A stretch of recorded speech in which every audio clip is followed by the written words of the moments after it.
I don't want to spend my time trying to please somebody when I know that they can find somebody more fitting. And I think people, when you're starting out, you think, oh, when will I ever get another opportunity? But I think trusting in the journey and trusting in yourself and your abilities can take you much further, and it will be more rewarding and help you develop your voice and style.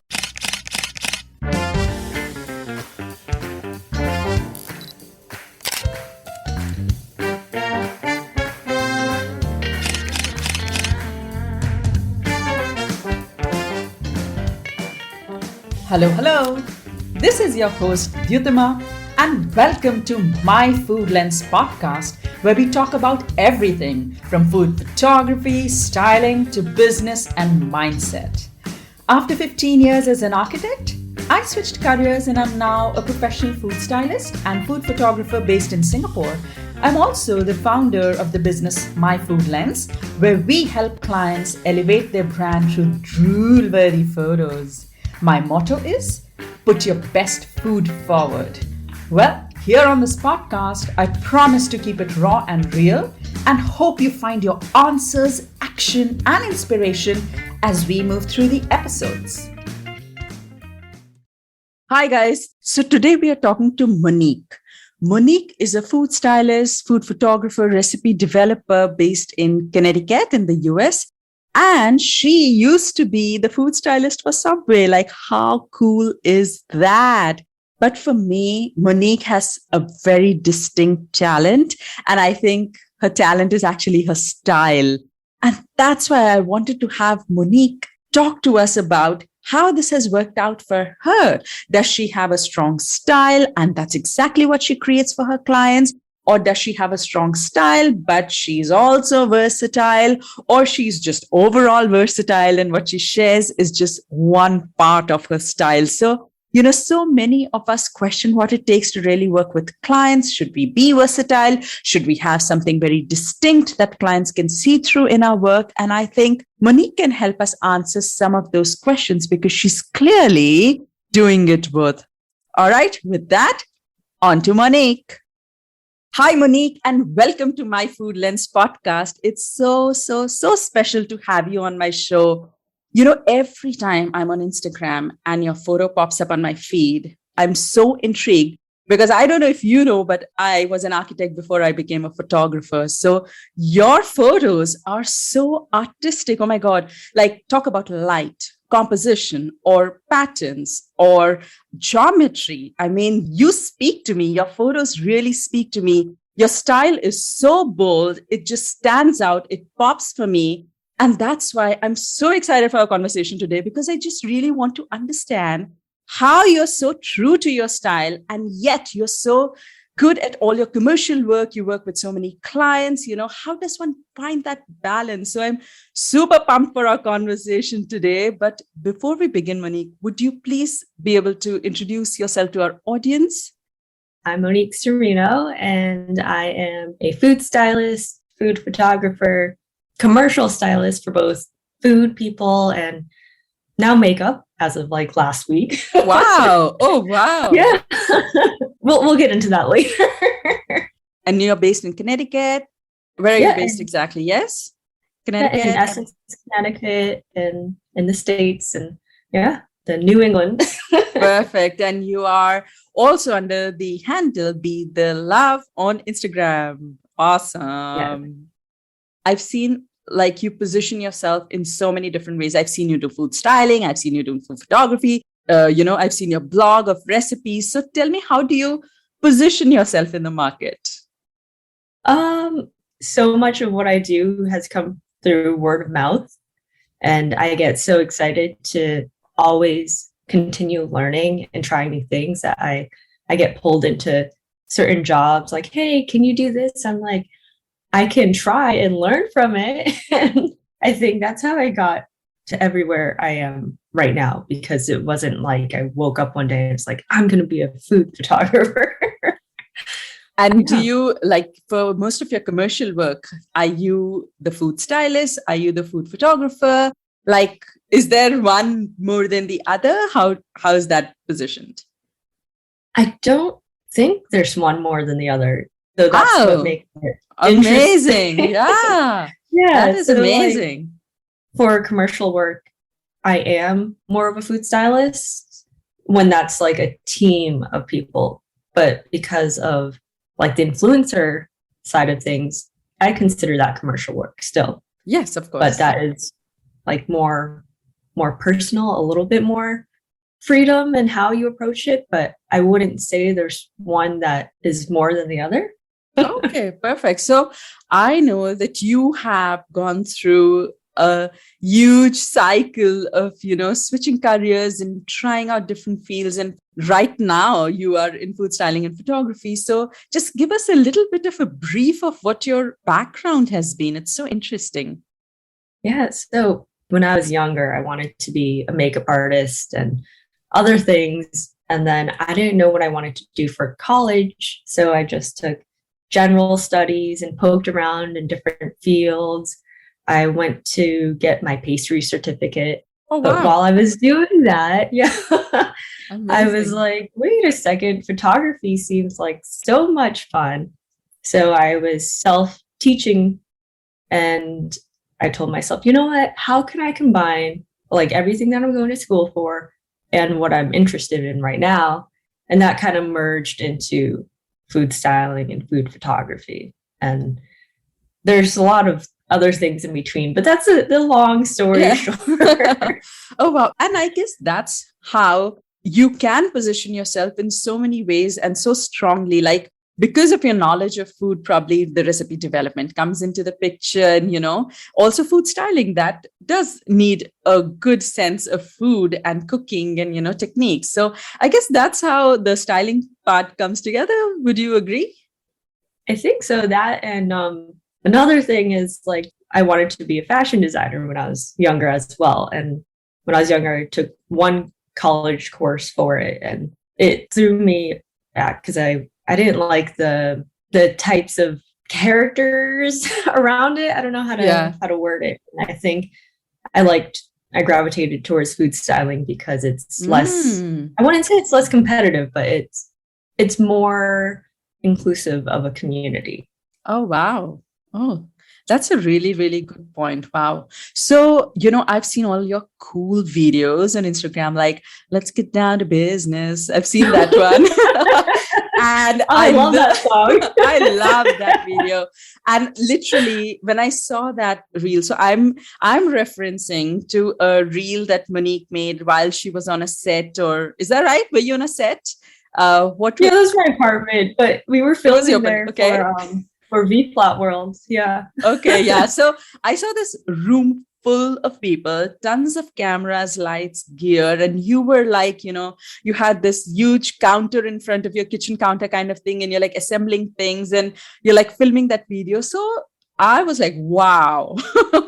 Like it was a little bit intimidating also that, wow, that is a huge Really? team. But at the same time, I was like, oh, that's so fun. So tell me, do you usually work with a team or are you like a one woman business? Like, what is the scene with you, especially because you're doing so many different things?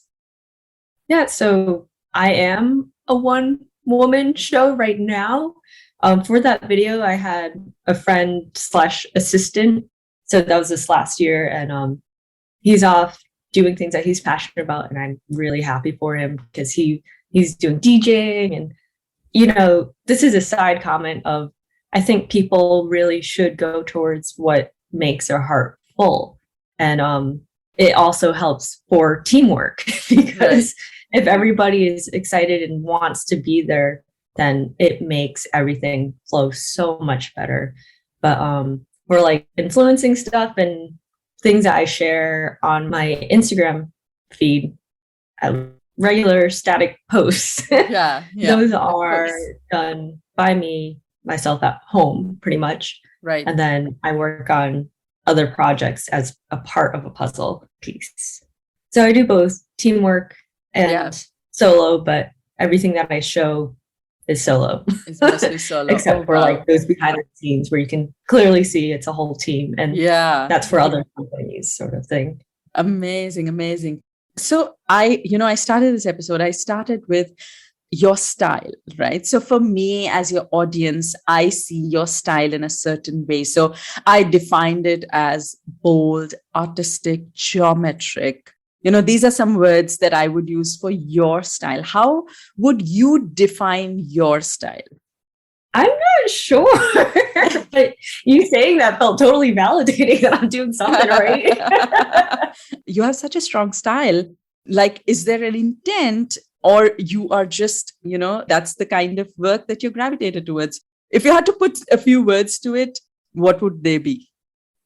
I think the first words come to mind is I like textures Yeah. and like more neutral, subtle colors. I like colors that cohesively work together without overwhelming the viewer. Right. And I think how I style things is it's more of expression. And I take a lot of time to reflect on why I even like the things that I do, because I don't go in thinking I want a certain style. It's been a progressive journey of reflecting and being like, oh, now I'm starting to see the similarities of what I'm doing and the patterns that I keep going back to. Going back to. And, yeah. And I think when I style for myself and how I want it to be, I want it to feel still. I want it like the viewer can take in that image and not leave feeling like something is trying to sell them anything, or just overwhelmed by how loud the colors are or how much contrast is there. And so I think it's just an extension of my personality, I guess. I don't know. Wow. Okay. That's amazing. And I can totally see that. I totally see that. I mean, your choice of colors, when I said colors, I meant your palette. Usually the palettes that you choose are very monochrome. They're soothing, but yet they are yellows and oranges, and they're not like blacks and whites and grays, but there is still that warmth and that pop. But at the same time, it's not like in your face kind of a, jarring color and all. Amazing. Yeah. So that's why I feel like, you described it so well. I think it's definitely a lot to do with how you feel within yourself. And that's how it's reflected in your style of creating art. Amazing. So did you begin here?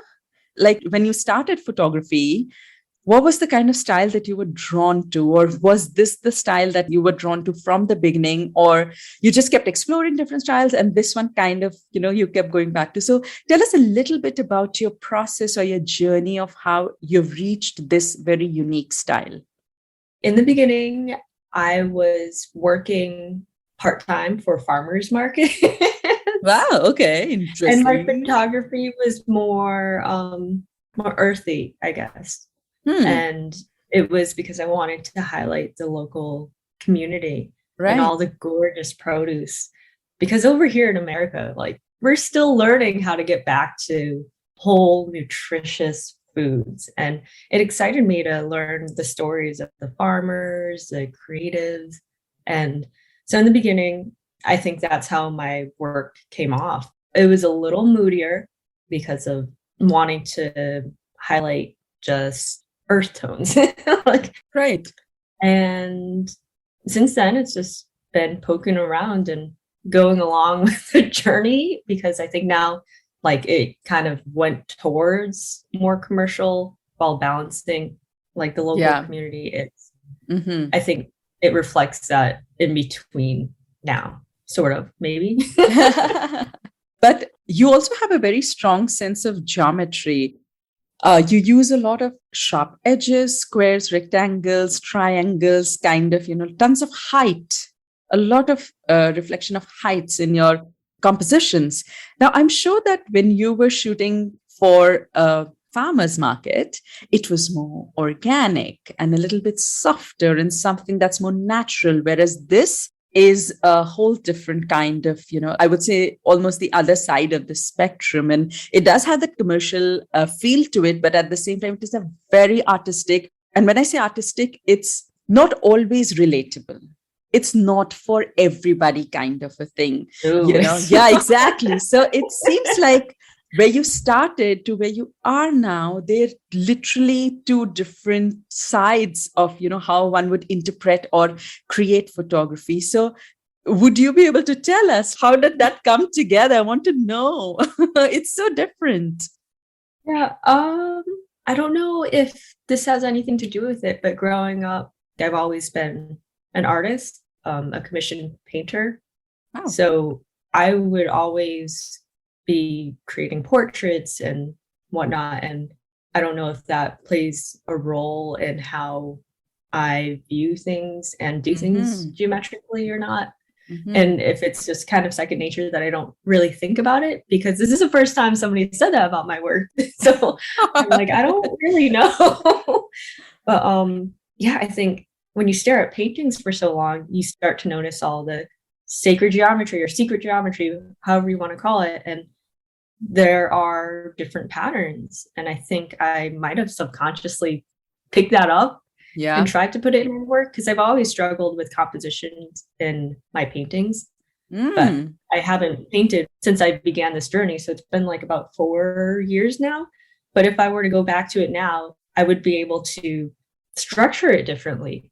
So the development of these geometric patterns, I think that's happened just through this photographic journey, because you're trying to position things in a way that's pleasing to the eye. And I guess I don't really know how to answer this. I'm sorry. No, I guess this is your style. That's what it is. It's what comes to you naturally. And you've slowly just reached. Yeah.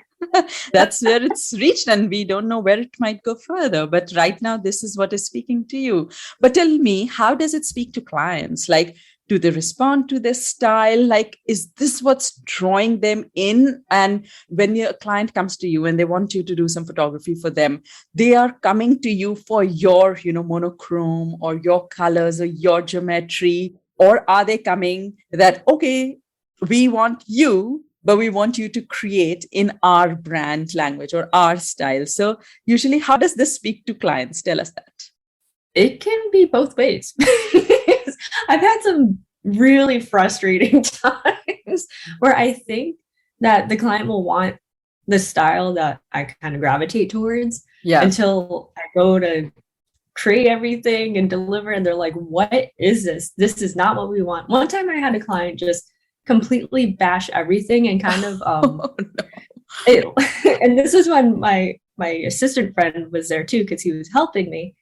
And I put her on speaker because it was so daunting how much it was like, how did you not understand? I wanted this, and that, and da da da. Oh no. It was like, okay, lesson learned.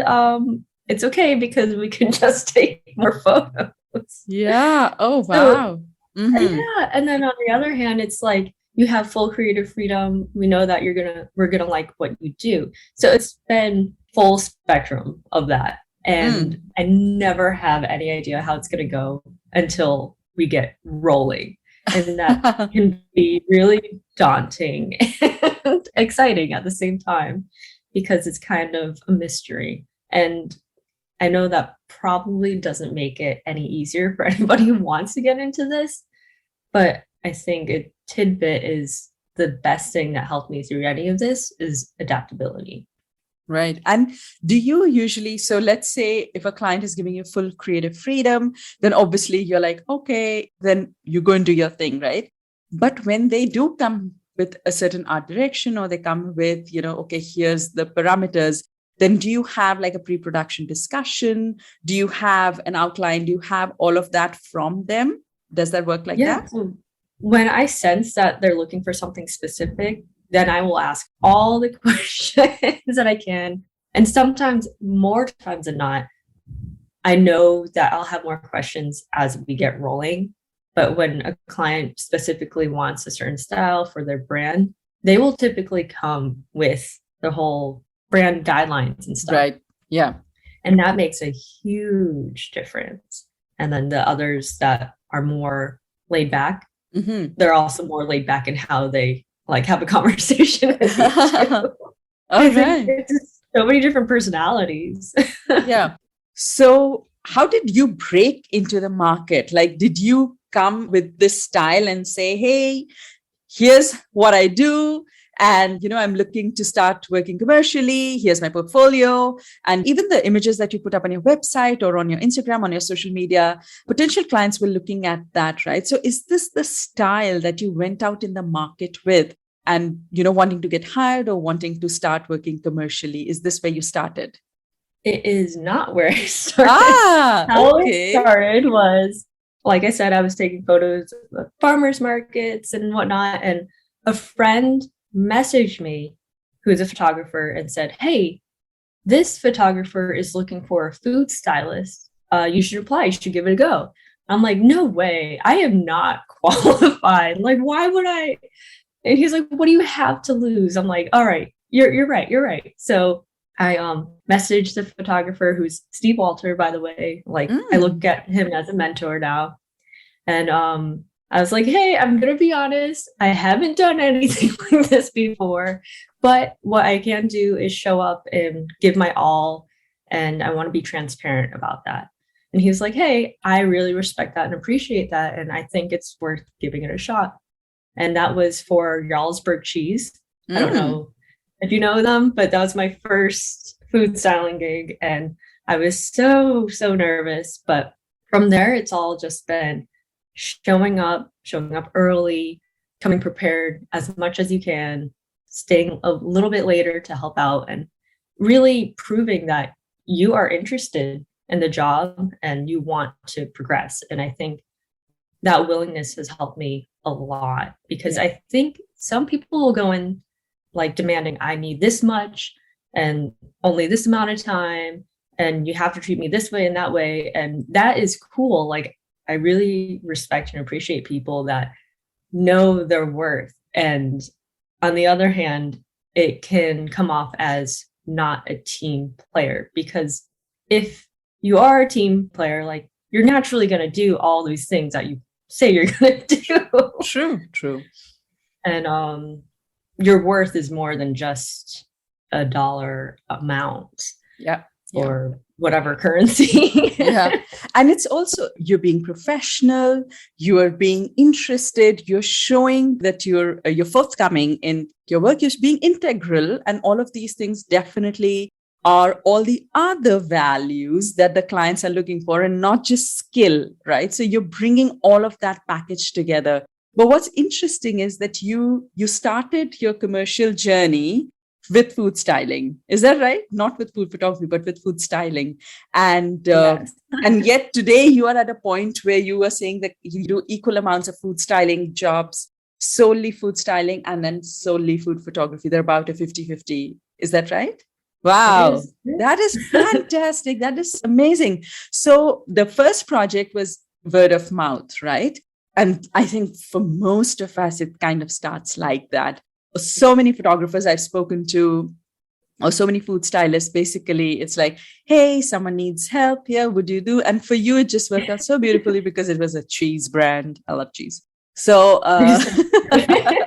so there was like 300 pounds of cheese. Oh, wow. See? I took behind the scenes. I'll have to share it with you after.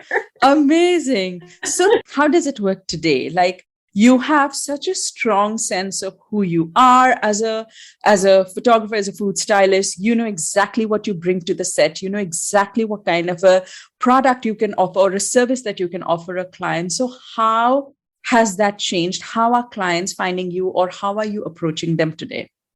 So I have never felt comfortable approaching brands. I'll start there.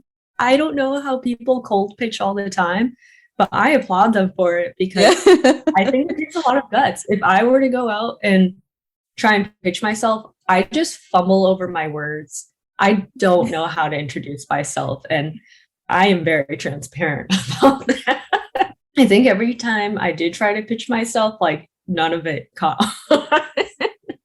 But I think because of word of mouth, that's where I pay my attention to, of nurturing all the relationships that I have. And all the like styling projects that I have now is because of one thing leading to another, and that experience that left an impact with the team of people. And when it comes to food photography, it was also a similar situation where my friends kind of pushed me towards it. Yeah. I was like, what do you have to lose? And I'm like, I don't know, but I'm nervous. And I think people have this idea that you need to have it all figured out to end up somewhere, but that's not true. I think if we pay attention to how we treat each other, that's why my Instagram name is Be the Love, because it's the concept of how can we be there for each other? How can we be love in the sense of caring and understanding and listening and just being decent human beings? I think that plays such a major role. And if everybody's just trying to step on each other to get to the next step, how is that going to leave an impression on somebody? Right. Everybody wants to work with people that they get along with. And I think that relationship and communication is worth more than what you actually do. A little bit, because obviously you have to be good at what you do. Yeah. So when clients see it, then obviously they do want to work with you again. And they do want to tell their friend that if you want a food stylist, then I've got someone good in mind. So that definitely helps. So, your photography definitely has a very strong style, at least from where I stand. And I also see that in your composition. But when you're working on food styling, now that's a whole different thing. Do you have like a specific style that you fall back on? Like some folks are very clean in the way they would style a plate of salad, ingredient, it's all neatly lined up. Or some people just make it a very natural looking tossed salad, but still very, very styled and intentional. So do you bring a style to food styling? That's my question. I think I kind of do, but it always depends on the objective of the shoot. So if they're like a really more sterile type brand, you're going to want it to be perfect, like nothing messy about it. But if I have more freedom, I definitely go for a little less contrived. And there's a term that this creative director explained it as. It's like organized chaos. Oh yeah. That's how the styles that I do. But I think it's more relatable in marketing wise when it's not too perfect. But that's personal opinion, because obviously we all have our preferences. But definitely a little looser is what I bring to the table. But I can do more styled. And it all just depends. It depends on the client brief. But your natural style is a little bit more organic, a little bit more natural, easy, but you're skilled enough to do something stiff if it's part of the brief, right? So I guess that is kind of tying into the whole idea that I'm trying to understand how this whole thing has worked out for you, because like I said in the beginning, that your style is so strong. And yet you have worked with so many different clients. And that is, I guess, because you do have your strong style, but you also, like you said, adapting to whatever the new or the client requires. Is that right? Right. Perfect. It all just depends. Yeah. I think being able to switch between the two and not taking it personally is just business mindset of like, this has nothing to do with me. This is just for a project. And I think as creatives and artists, we want to show up and express ourselves and present that in our work. And it can be hard to turn that off if we know that the brand wants, their story. But as long as we can differentiate that, I think we're in the clear. Perfect. Yes, absolutely. So tell us a little bit about the Subway project. I've been dying to ask you about it. How it came through, what was your role, what was the process, what did it involve? Just tell us how it was. It sounds so cool.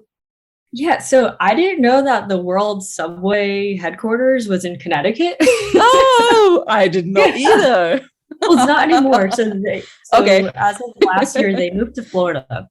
But when I think it was 2 years ago that I first started working with them. So I don't work with them anymore because obviously I'm not going to Florida. Yeah. That was through word of mouth. That was because of Steve Walter, the first person that I worked with. Yeah. recommended Wow. me to Bill Harper, their photographer, when they were in Connecticut. And it was like, all right, let's give it a shot. I was shaking. I was nervous. I couldn't sleep the night before. And when I got there, it was really fun because it's a whole different set of guidelines. It's you have to measure and weigh out everything Oh, specifically wow. to Hmm. how they would present it in their franchise. And And you were the food stylist for the job. They had a separate photographer. yep, Yep. All yep. right. So my Okay. job was solely food styling, and this was their in-house photographer. Mm-hmm. But yeah, like everything's weighed out exactly. Like you use all their sauces, all of their stuff. It's for legal reasons. Yes.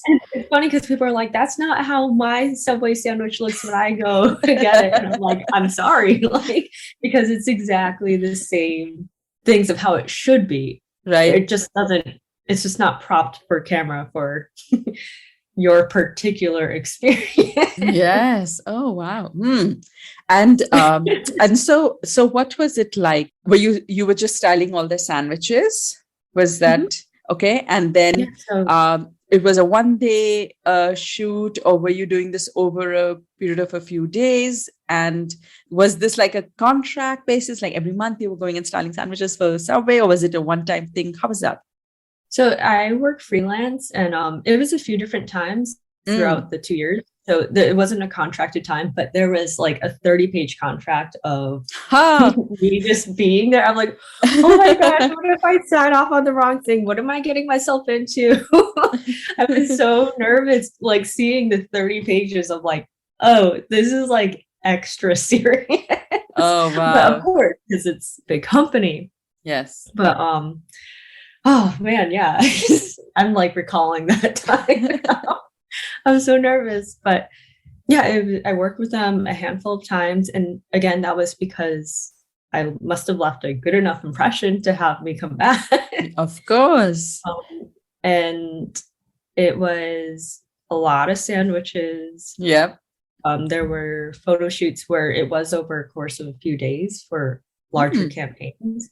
But I mm. mostly worked with styling for their social media because they also have other food stylists and photo studios in other places of the States. Right. But that's a cool thing is like they have multiple people working on it all throughout. And I thought that was really fun because you just got to see it from different perspectives of the same exact ingredients. Yeah, absolutely. And did you have to like even match their styling? Like when you were putting the sandwiches together, did you Yep. have an image in front and you're like, okay, that lettuce, that spinach, those meatballs, that salami needs to go like that? Was it? Yeah, there is an Yeah. order of how it has to go on because it's the order that they train their Yeah. sandwich artists to Ah. follow. So you have to do everything exactly the same order, exactly the same way. So the creative freedom that you have is just how you prop it up for the camera. Ah, okay. Oh, wow. Yeah. That is very challenging. Actually, that is very challenging. And you need to know how to work with different food products, what gets too saucy, what's too Oh dry, yeah. what will wilt away and what will not. That takes another level. And wow, that must have been such a thrilling project, right? Did it? I thought it was way more fun. I really like creative challenges because it gets everybody thinking of how can we come together to solve this problem for this solution. And having that teamwork is that's what fuels me, in my opinion. But Yeah, like it's really cool because everybody will see things from a different perspective. And it right. doesn't seem as daunting when you're actually doing it. Doing it, yeah, you're just Yeah. like, oh, I gotta get this done. But also, like you said, that you have a personal choice of how you like to style. If you were given that sandwich, you would have probably done it differently. But when we are working with brands, we kind of, especially when we have such big names and they have very, very stringent guidelines on how something needs to be put together, then as stylists, as photographers, we need to be skilled enough to kind of quickly jump into their shoes and do it exactly like how they want it. So you can have a very strong style of yourself, a strong choice, or you have to kind of adapt that way as well. Do you ever feel that your style or your sense of aesthetics or your choices ever held you back from working with a certain client, or that you didn't get a certain job because they thought that, this is Monique's style and oh, it doesn't fit our what we want? Like, did that ever happen? For food styling commercially, no, but that's just because, again, it's all through word of mouth, and they're looking for people who are trustworthy and can adapt in the film realm, because it's like a whole different like atmosphere. Yeah. How about photography? How about photography? For photography, yeah, it's definitely Yeah. way back. Yeah. I think I used my commercial styling jobs to pay for my creative endeavor. Yes. But did you ever have any clients so I'll tell you, like one of my first clients, she approached me and she said, I want you to do this photo shoot for me. But at that time, I had a very bright and airy kind of a portfolio. And even my social media was full of bright and airy photos. And this was one of my first clients. And she said, I want you to do this photo shoot, but I have one condition. I want everything moody, woody, and rustic.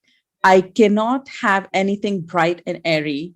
So I want you to do it, but you have to do it that way. So I either had to I'd never done that before. I had to just kind of jump in, or I had to let go of that project. So that was my style at that time, and the place where I felt like it was my comfort zone, but I did it. Have you ever been in a situation where people have come to you that, okay, we're coming to you for this style, or they're like, no, we are not going to go to her because that is her style? Has that ever held back, especially from a photography point of view? Definitely. And in those moments when they make it clear that they want a particular style, I will either be like, maybe not for me, or I'll be like, hey, this is not my style. But if we can communicate and see eye to eye of what I can bring to the table to maybe match that, and you want to like move forward with that in mind, then let's go. But I think nowadays I'm not as afraid to say no to things that will be not harder, but like, I don't want to spend my time trying to please somebody when I know that they can find somebody more fitting. And I think people, when you're starting out, you think, oh, when will I ever get another opportunity? But I think trusting in the journey and trusting in yourself and your abilities can take you much further, and it will be more rewarding and help you develop your voice and style. And having said that, with my website, I specifically only showed my personal work, so I don't get asked to do the commercial type work that we do on set for styling. Oh, wow. Really? I did that strategically, because if you go through my entire website and you still think you want like something else, we might have a problem. Okay. So it's like setting boundaries in subconscious ways. That's interesting. That's so interesting. Wow. So that was definitely going to be something that, I was going to ask you. So when you say no, or you find that the client is asking for something that is not your thing, is it because you think that it's technically more challenging, or it's just not your choice or your style of photography? What is it? I think when I look at it, it's not either of those things. It's about, does the client know what they want? Okay. That's a whole different discussion. Yeah, okay. I think because if the client knows what they want, then if they're reaching out to you knowing that it's not your particular style, but they still trust in you, then that means that, like, okay, they want to give it a go, versus there are other clients that will ask you to do something else just because they think you're a photographer, but they don't actually understand the levels and steps that it takes to even get to a point. Oh, and wow. I think being able to pick up on that is so crucial, because if you get one of those clients and they're trying to force you into something that you're not, there's a difference between expanding and learning and adapting to something for a collaborative like endeavor versus somebody just trying to shove you in a mold, even though they don't even know what that mold is. And that only causes friction it causes resentment.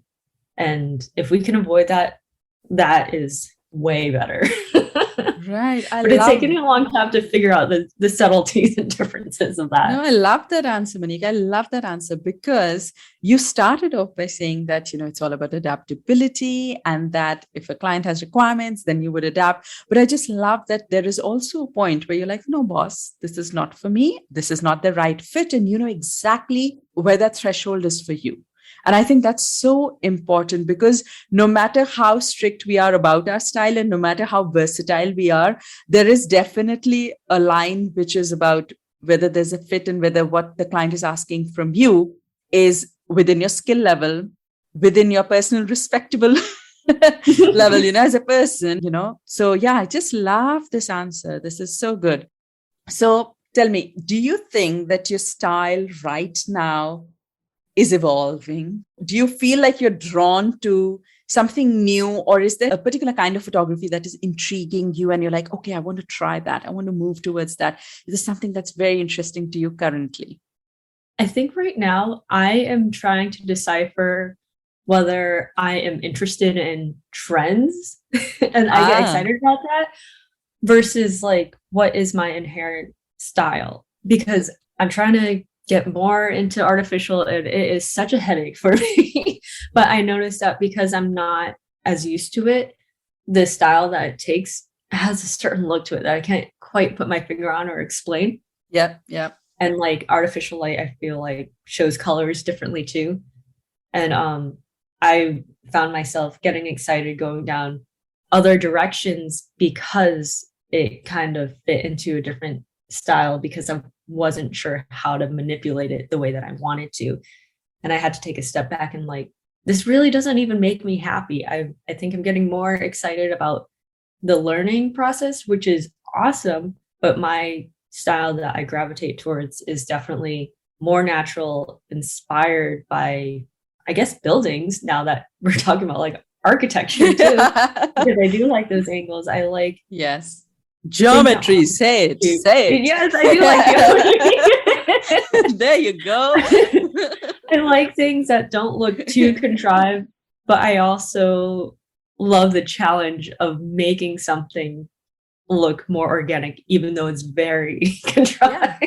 I actually saw your latest photo. I think it's your latest photo on your feed right now. So we are recording this in the third week of April, and Monique's posted this photo where you have all these glasses. I'm describing this photo for our audience where you're talking about organic versus geometric, right?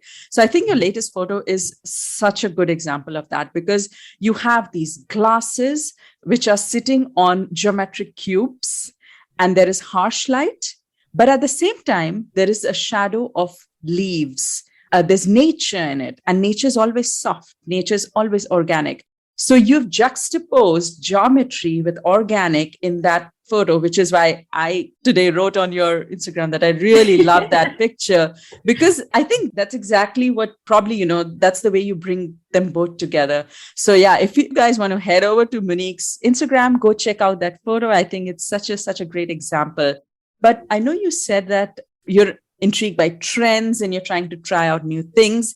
One thing that I really want to let you know is that I have seen a lot of food photographers on Instagram.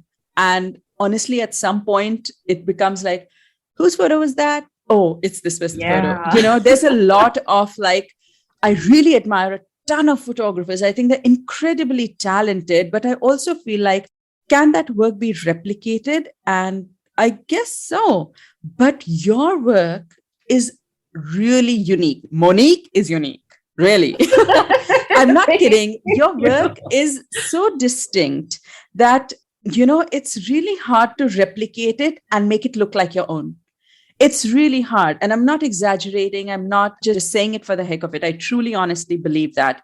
And so I want to ask you, if you had to suggest to photographers out there that how they can approach clients while staying very true to their style, because you're one of those few folks whose style is just like their identity. I'm really saying that. So how would you suggest that photographers can approach clients while staying very true to who they are? What would you suggest?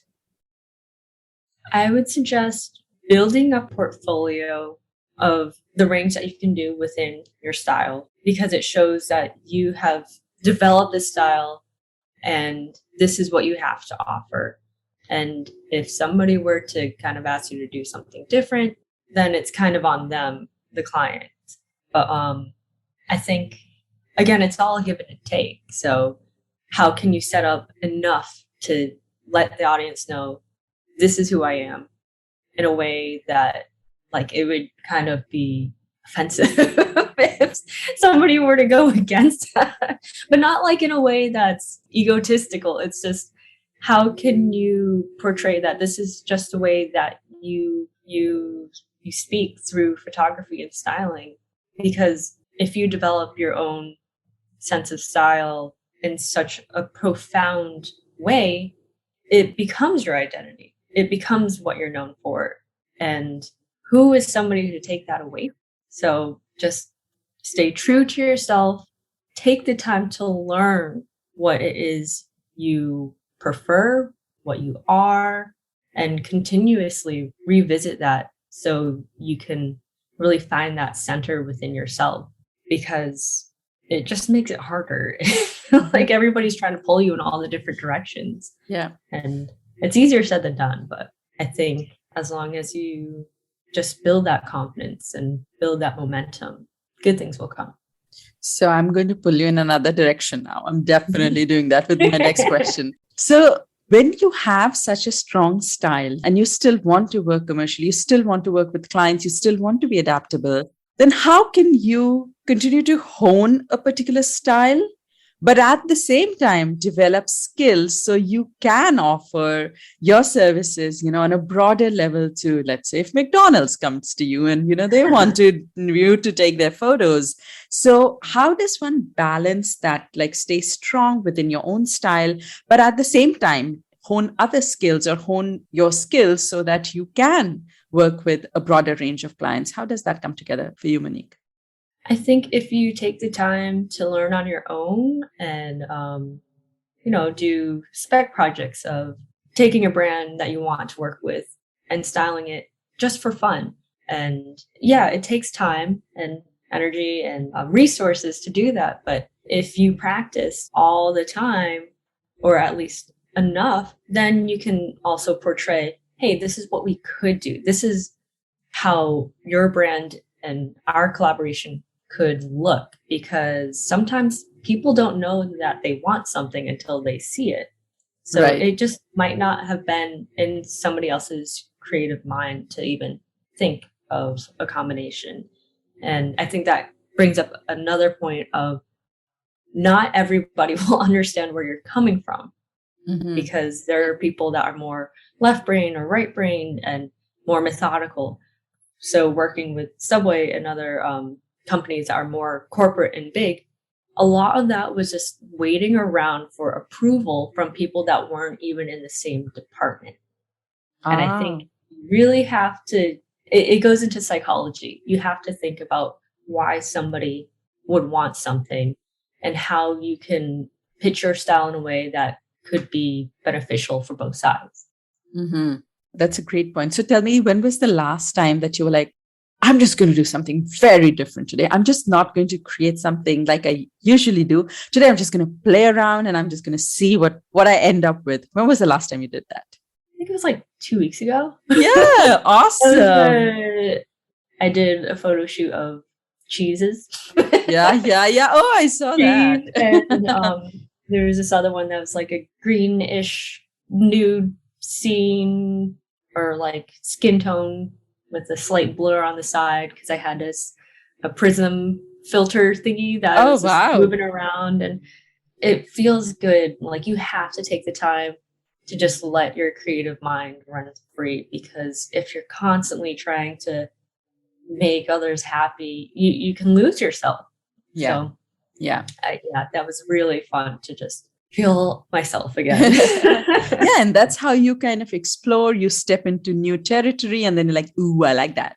And then you're like, okay, let's explore that a little bit more. And that's how your style evolves. And that's how you also get comfortable with different styles. So whether it's soft light, harsh light, bold colors, minimalistic, lifestyle, like whatever it is. You're just doing something fun and then you step on it and you're like, ooh, nice. Fantastic. So, Monique, I have one last question for you. And that is, what would be your number one advice? I know that you touched on this a little bit, but if you had to kind of tell people that if, for those who are trying to find their style, because this is such a common question, like anyone who's new into food styling, food photography, they're always like, oh, I need to find my style, what's my style and what's my signature thing, So for those who are trying to find their style, what would be your number one advice to them? I think my number one advice would be to never give up. Like, you have to be your own cheerleader, because even though it is your style that you're trying to figure out and only you know it best, that is exactly why you have to be your own number one supporter, because nobody else will understand you the way that you do. And it's not for anybody else to tell you that you're wrong, that it's this or that, because at the end of the day, it is your style you're trying to develop. You cannot rely on others for validating that. Like, you have to just hone in on why it means something to you. And then from there, you develop your style, because it is an accumulation of everything that you've gone through to get to that point, to understand yourself. And I think it's really about a journey with yourself. So definitely just keep learning. Just dive into yourself. Just keep going. Don't worry whether it's your style or not. Just keep exploring, keep doing it, sharing yourself. Yeah. Amazing. Well, thank you so much, Monique. This was so fun. And I can now see Monique in photos. Like I can feel that you are the creator of those photos. Everything, like, talking to you, your style of speaking, your thoughts, and then seeing your art, your craft. I feel like you are that person who's creating those photos. Your personality is in them. And I think that, you've got such a good mix of input for us today. So many lessons in this, that while you have to be deep and artistic within, you also have to be very conscious and practical when you're working with clients. So there is definitely the style and the commercial work. There's so much to think about, and such a great conversation. Thank you so much for making the time for this. Before you go, could you please just tell our audience what your social media handles are and your very, very beautiful website? Thank you for having me here. Like, this is so much fun. So my Instagram handle is be the love, BEE as in honeybee .the.love, and my website is bethelove.net. Perfect. Thank you, Monique. Such a pleasure having you. Thank you. So that was Monique. And isn't she unique? That's why I was calling her Unique Monique, because she has a very, very different way of thinking. And I think that comes from, her very diverse background. Like, she has an art background, a food background, fashion designer. She wanted to be a fashion designer. She's also into painting. And I think the kind of artist personality, I think it just comes out so well in her photography and her experience of working with different clients. I mean, come on, a 30-page contract. So the next time you're working with a big brand, you can expect that. And you also now know that you can say no, that you can be so secure and strong within what you can create for a brand, that you can say no. So I think this was a very unique conversation for me. I learned so many things from her perspective, and how Monique has actually been able to stay true to her style, hone her style, find her style, and yet work with so many big brands and so many cool folks. So I hope that this left you with some answers. I hope that this gave you the inspiration to work on your skills, but also kind of keep in mind that if you do want to get into the commercial world, who do you really want to work with, and whether you want to kind of also take your skills in the direction of that brand or those brands. So keep all of this in mind as you work and move through your journey. And like she said, just be true to yourself, be true to who you are, just create from the heart, and it will show you the way. All right. So if you have any questions about finding your style, or you are in the middle of finding a style and you are confused about, oh, but do I need to try that or do I need to go this route? If you have any questions, please send them my way. I'll be happy to answer them. And with that, I will see you next week with another episode. Until then, bye-bye.